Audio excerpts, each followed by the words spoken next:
So I'm really excited to get into this module here because learning verb conjugation was something that was really, to be honest, fun for me. I mean, it sounds really weird, and the topic isn't one that's all that exciting for sure. But I learned this from a really great teacher I had a long time ago, who was really the first person who opened my eyes to how great and fun Japanese could be.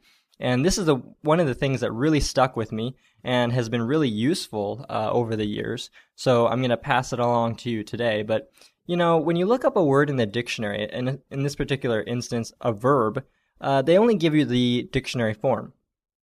But, you know, in real sentences, you need to not only know the dictionary form, you need to know the past tense of the verb or the negative tense, or maybe you want to tell someone that you can do something, or you want to invite somebody to do something by saying, oh, let's do something, like the volitional form.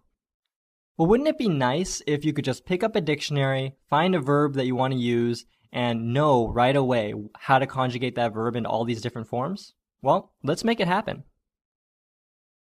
So before we get started, we need to talk about the 3 types of verbs you're going to encounter speaking Japanese. So I'm actually going to introduce them in the reverse order, and when I go through them, I think you'll understand why. But let's start with type 3 verbs. So type 3 verbs are the exceptions that you kind of just need to remember. And the 2 most common exceptions, these are actually the only 2 that I know of, are suru and kuru, which are to do and to come. These are the ones that you'll need to know ahead of time are exceptions. All right, so what about the others? Well, type 2 verbs are verbs that typically end with the letters eru, eru, or iru, iru. So examples of type 2 verbs are taberu, hashiru, and neru, which are to eat, to run, and to sleep. A notable exception to this rule is the verb kaeru, which is to return or to go home.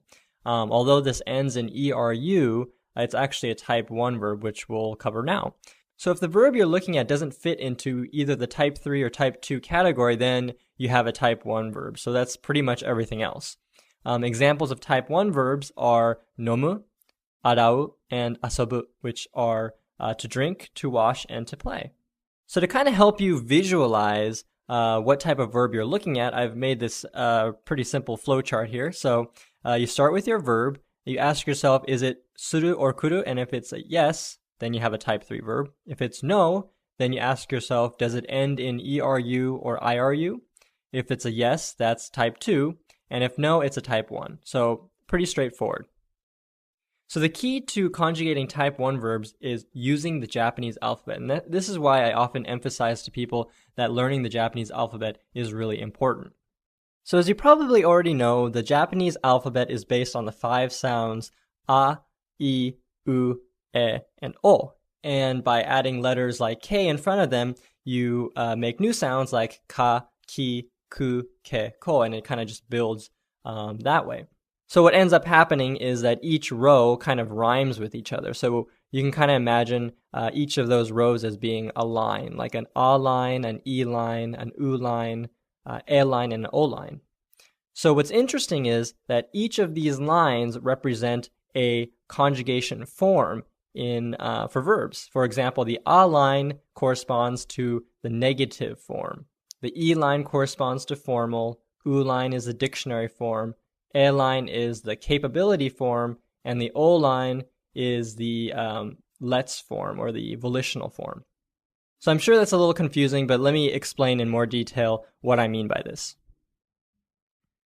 So the best way to explain this is to just use an example.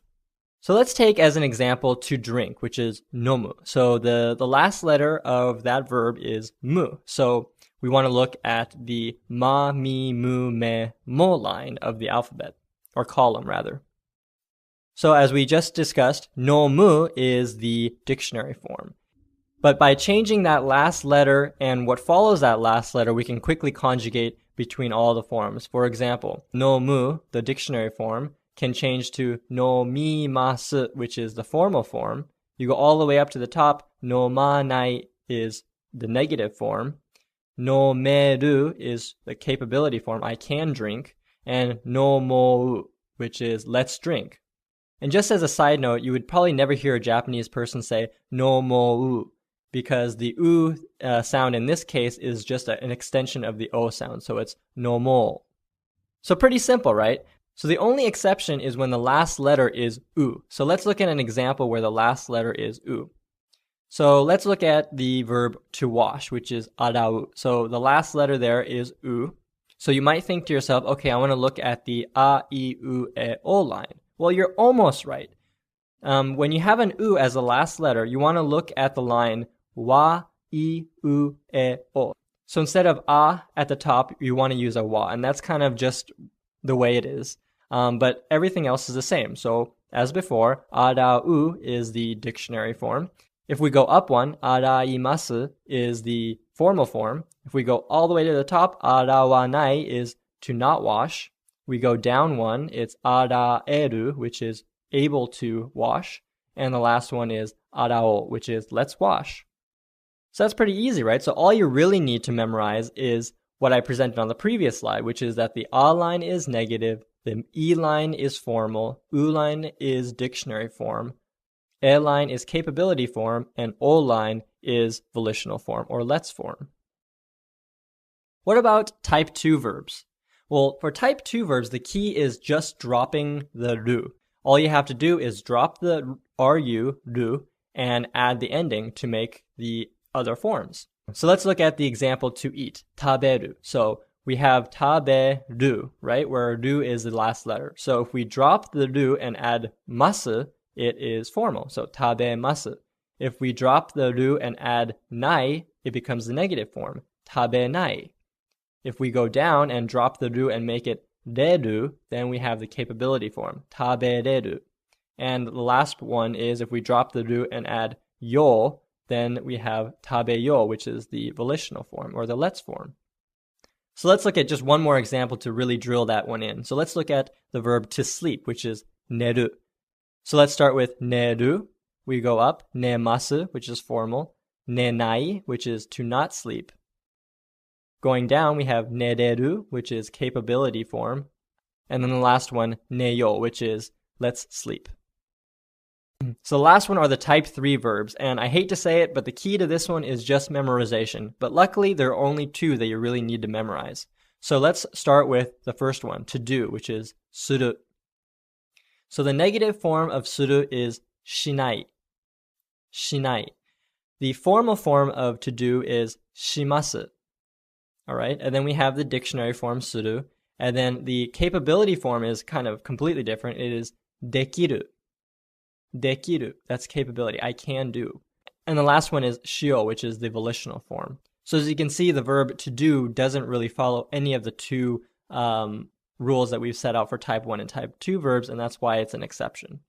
All right, the second exception is to come, which is kuru. So the negative form, not to come, is konai. The formal form is kimasu. The dictionary form, of course, is kuru. The capability form is koreru. And the volitional form is koyo. So this is probably the most difficult set because you have to memorize each one of them. But like I said, there's only 2 of them. And make sure to drill these in your head, because if you look at these 2 verbs and think, oh, this is a type 1 verb, and try to use the rules for type 1 verbs, it's not going to work. And that's it. I mean, believe it or not, that's all you really need to know. You can take any verb, and as long as you can identify what type it is, you can do these conjugations. Pretty powerful, right?